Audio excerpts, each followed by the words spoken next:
So, welcome to this Cluster API provider OpenStack office hours. Today is 25th February. We will abide by the CNCF Code of Conduct. Yeah,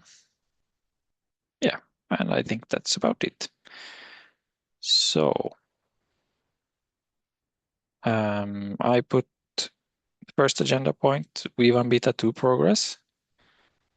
I think we are slow and steady implementing things. And thank you very much for the PRs there with the webhooks and all those things.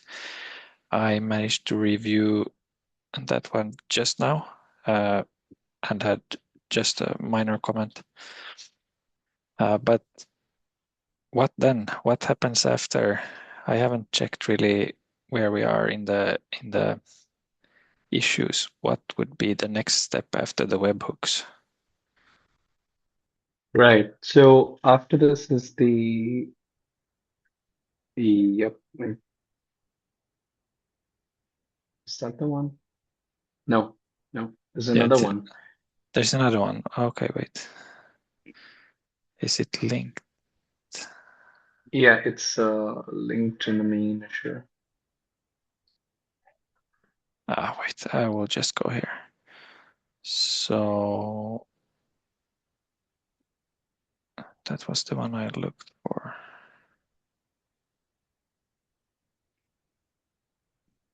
Well, there are multiple at least with these smaller things. Well, if you actually open the pull requests itself, hold on one second, Sure. I'm just looking at it. Yeah, 2986. That's the next one. Right, to Yeah. migrate controller types. Yeah, okay. So this is the big one. This is the one that actually shifts everything to like V1 Beta 2. So before this, yeah, whatever we have already merged, um, the first PR with introducing V1 Beta 2 Mm-hmm. contract, but still keeping V1 Beta 1 as a storage version. And then the second one was webhooks. That is the conversion webhooks. And then we just storage version is still this, but then we registered V1 Beta 2. And Yep. now the validation webhooks. So after all these three are done, now will be the actual conversion. Yeah. Conversion in the sense like actual, shifting everything to V1, V2 conditions. So that's why there are like too many files in that. I don't know. That's what the overall thing, I tried to break it up into as many PRs as possible. But this one, I think, would be a little hard to break it up further. So Yeah, this yeah. one will be a big one. It will be big. No worries. But thank you for the work on this. It's good to get progress. I will try also to jump in. One thing I was thinking to do is to add the faster tests for the conversion, so we get a bit more validation that we don't have weird corner cases there. Yeah. Yeah. And if you open that 2895, right, like it's in the description, 2895 link. 2895, this one. So this is the parent issue. And Yeah, after that, we'll have to do updating the cluster templates. I think that'll be a short PR. I think it's mostly make file commands, yeah, and that'll be one. And then would be so although I created a separate ticket for like testing, right? The last one, I'm trying to like include tests as much as possible in the respective PRs, but hmm, still like let's keep one wherein we analyze every like all the tests at unit test integration and end to end once everything is complete. And if something is missed or could be added, we can cover it under this. That was the plan. yeah. Sounds good. Yeah, and finally the migration guide. So that would be completely docs PR. Yeah. One thing that I am thinking is at which point, hang on. So at which point can we then start actually making changes? I guess we can actually do that now that we have the webhooks, it should be possible already to start changing, the like actually changing the API from what we have in V1 Beta 1, like these things. I think we'll need the next PR, no? Wherein we move everything so that the actual resources like OpenStack cluster, OpenStack machine, all of them start using V1 Beta 2, and that will True. become the conversion, like the migration. And then we can add these fields like managed routers, managed networks. Yeah, that makes sense. Good. Yeah. Then that is, I don't know if I should write something here, but webhooks almost complete. Oh, and then next step is to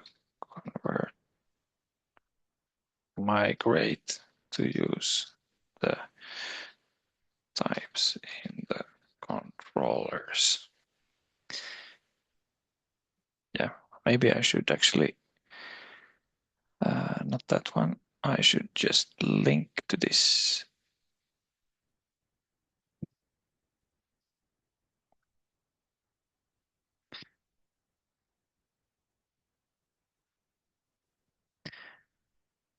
Cool. Okay. Any other comments on V1 Beta 2? Yeah, I'll basically, I think on Friday, the coming week, I have some time, so I'll start playing with the API proposed changes. I think I can still develop some stuff even if the current MR doesn't want, not the current, the actual shift isn't in place. I can still develop to some extent. So I will try to basically pipeline them. Sounds good. Yeah, I think as long as you don't, it's like if it's just changes in the API types, then it should be fine, right? But if you have to actually touch controller code, then we will have all kinds of merge conflicts. But yeah. Yeah, so what I was thinking is to just develop it a bit on my on my fork, not push anything. Sure. Just to understand what I need to change, etc., etc. And then basically I might have to rebase, but that's on me. Just to be able to pipeline them a bit better and not have to, so that they don't take a month, basically. Yep, that sounds good. All right. Next point then is Nikolaos on the load balancer proposal. Yeah, so it's a couple of weeks now or something like that. You asked for my input. Yeah. So my main concern is actually number 3. So I am worried that if we try to introduce this without introducing wider support for multi-availability zone, that is going to be quite weird code-wise, but also if we later try to add full support for multi-AZ, we will end up again with the API not being nice and possibly needing to change stuff.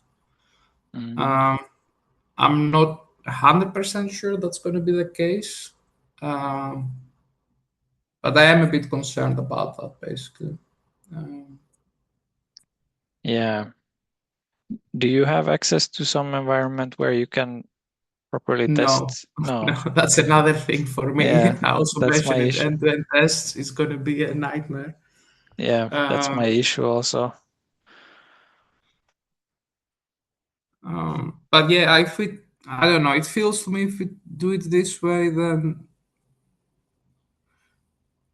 most of the effort is actually put on the operators to make all the routing subnets beforehand, etc.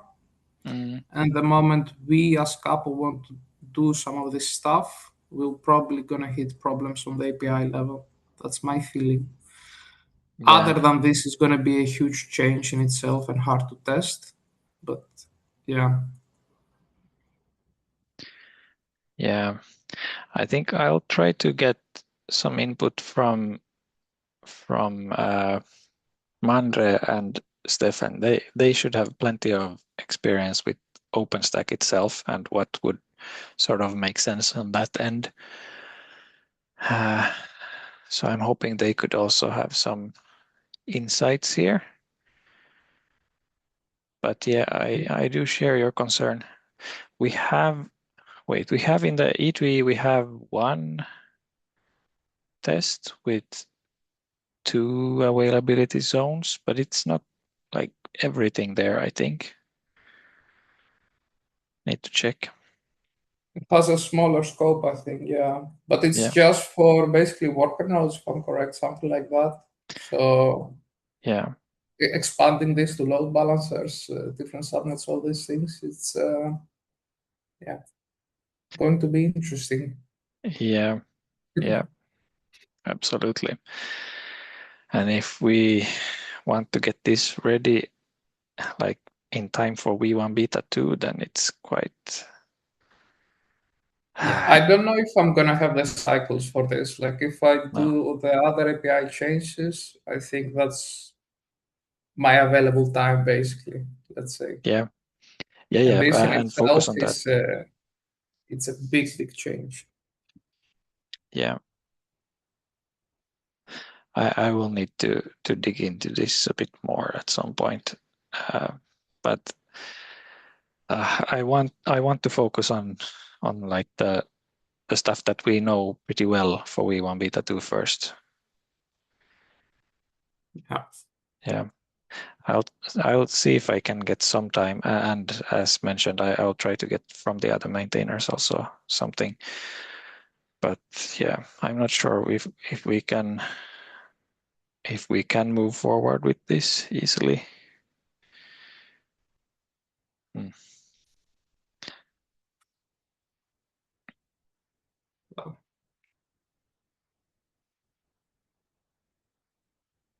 Yeah, it's hard sometimes.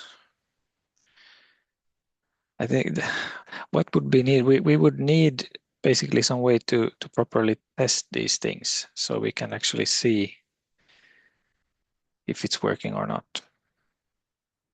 Yeah, that's also my concern when developing. Like end-to-end will be difficult, and I don't have an easy test environment. Sometimes if I develop, I just throw OpenTilt connected to our DevOps cluster, and I just throw things at it. Yeah, I won't have that here. Not even close. Yeah. Oh well, I will leave this for now, but thank you very much for taking a look at that. I share the concerns. The last point I added to the agenda was just something I noticed now after the releases.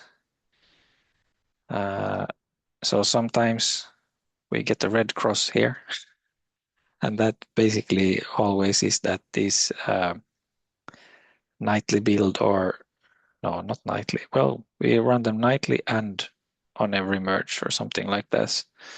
They are here, this cloud build and cloud build nightly. Usually it means that they have too old Go version, which is the case. I bumped them to 1.24, and now we bumped to Go 1.25, I think. So now it's failing like this. Where was it? There was there. Go mode requires blah blah blah blah. So yeah, if you feel like it, take a look at bumping this. Where did it go? Cloud build. This one. Otherwise, I will get to it probably later this week. But won't that also require, our internal code also to comply with 1.25?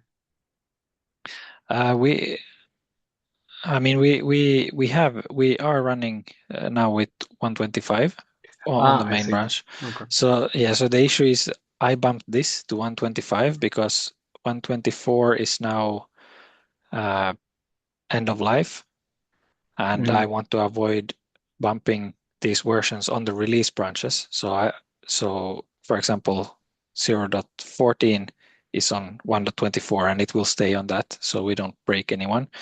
But the next one will be on 1.25. Yeah. Then I also see that in the Docker file, we have 125.7. But in Go Yeah. mode, we have one.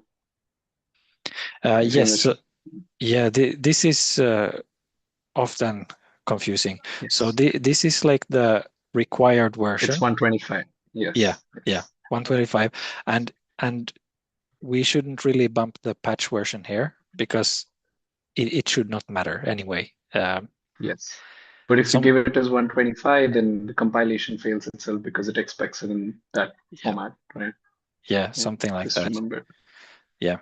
So in the Docker file itself, we bump this one, and well, this is just the default value. Actually, the one that matters is here, and this is what we build with. So here we make sure to bump to latest patch if there are security patches or something like that. Then that means our binaries should be good. Got Yeah. it. Yeah. Yeah, but I try to keep an eye on that, and usually we see those things also in here. Here, weekly security scan. As you can see, the last one it failed. It wasn't the Go version this time. It was actually it was a dependency that I bumped. Yeah, it was this OpenTelemetry.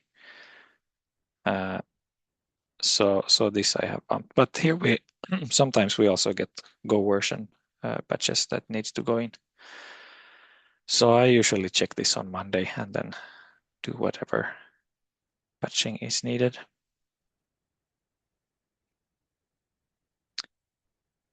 All right. Okay. Hey, I just started a topic just now. Okay. Yeah.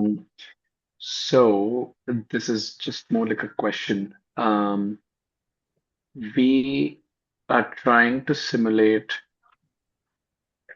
a cloud outage, OpenStack cloud outage. And the issue, so the reason we didn't approach, the upstream capo is because we first want to simulate it ourselves, reproduce the issue, and then come back. And in the meanwhile, we can also take a look at capo. That's why I haven't surfaced this to the upstream, community yet. But essentially, there's a big challenge now to reproduce the issue itself. The problem that was reported to us by a customer was that they have frequent power outages in the data centers where they're hosting their OpenStack. And when the outage happens, like a total blackout, they are saying that Capo is not able to reconcile the load balancers, and they have to manually sort of trigger it, right? So again, just repeating, I'm not able to reproduce. The reason is we have an OpenStack cloud, but that's like the one that company provides and shared by everybody. So we Yeah. can't literally switch off the nodes. Yeah. Uh, what we did try was we tried to turn off stop instance from the Horizon dashboard itself, right? Off the nodes that where we are running the Kubernetes clusters. But that didn't work. Like there was no problem with the reconciliation, and actually it doesn't simulate a proper outage because it's a proper shutdown, right? So when a proper shutdown happens, then OpenStack also reconciles and Capo also reconciles and everything's taken care of. So we're trying a bunch of stuff. Hasn't worked out yet. Right now we're in the phase of actually doing DevStack because that's the closest way we can own a complete OpenStack, right? So trying to build a DevStack environment that is large enough to have sort of a management cluster, and then install Capi, install Capo, and then spin up a cluster, and then turn off the entire DevStack. That's where we are at. But yeah, wanted to know from both of you if you have any better suggestions on how to simulate this outage. I don't know if I have suggestions for the simulation. We have had some networking problems, not complete outage. And we had cases where CAP could not reconcile the load balancers. My conclusion at that point was that Octavia actually stores the state, like if a listener is on update or something like that. And if then the return message is dropped, so if the incident happens at that point, Octavia itself cannot recover from that. So when I hit that, I actually had to change the database of Octavia to bring it up either to active or whatever, and then Capo could reconcile without a problem. I don't know if you are hitting something like that, but my findings were that it's more Octavia not being able to recover from weird states. And it's actually blocking any API request to change it. No one, we exactly saw this. The load balancers on Octavia went to like pending state. Yeah. So initially it went from active to fail, but then it went from fail to pending update. So it was like sort of in the middle.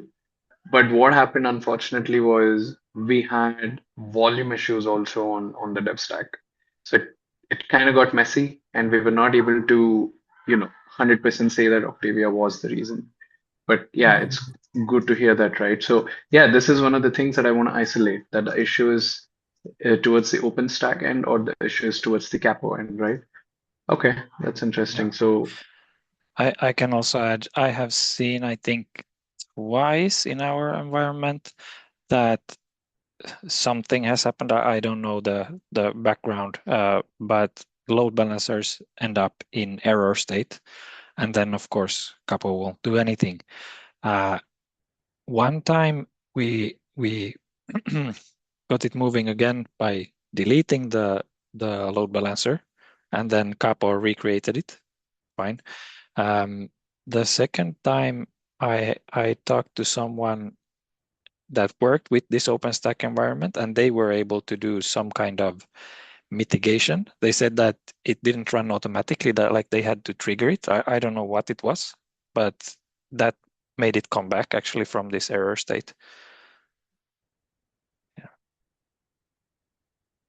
But in general, it would be interesting if we can somehow replicate some form of outage and test against it.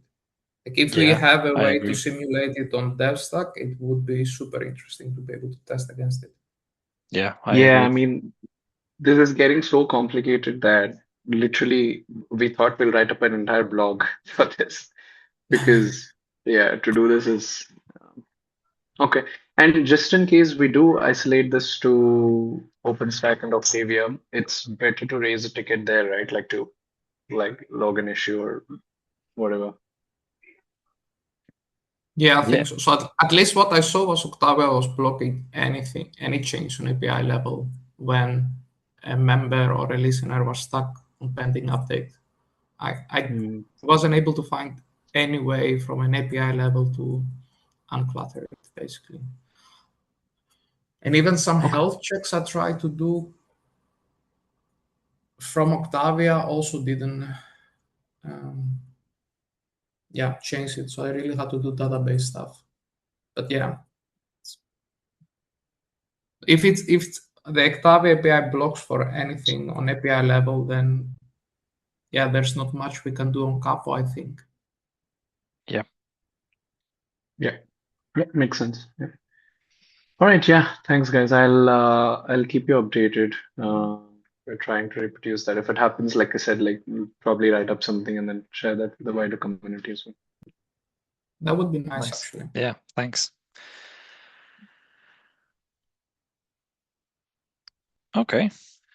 I guess we are pretty much done then. I will stop the recording.